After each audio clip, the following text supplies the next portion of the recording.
What is going on YouTube? Welcome back to the channel. Today's video I'm going to be showing you guys how to get ChatGPT Plus for free. This is going to save you a bunch of money, and this is of course OpenAI ChatGPT, and it's going to get you the Plus, which is the paid version, the better upgraded version of ChatGPT. So let's get into the tutorial, guys. You need to use your mobile phone. You can see here I'm using an iPhone, but it really doesn't matter which phone you have, as long as you go to this website, www.speedy,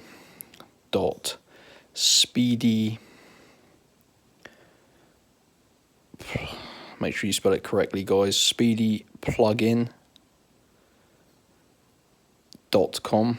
So make sure you spell it like this, guys, to go to this website here, Speedy Plugin. Now when you reach this page, go to the search bar, search for chat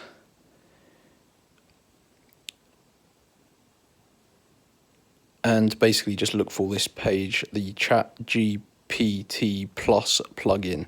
So click to download ChatGPT. Sorry guys, that is really causing me problems. And this comes with a free Plus subscription. So this is an app that has a pre-applied Plus upgrade, and it's completely legit. So tap on that and there you go, and you can go ahead and get this, guys. That is how you can get ChatGPT Plus for free. And now let's quickly check how much does this cost usually. So let's search that. How much is it? How much is Plus? $20 a month, guys. So this is going to save you $20 a month. Search for ChatGPT on speedyplugin.com and go ahead and get your free upgrade now. Enjoy, guys. Any questions, drop them in the comment section below, and I'll see you in the next video, guys. Yeah, totally legit, working, absolutely awesome. This is the best method. So go to Speedy Plugin and let's do this, guys.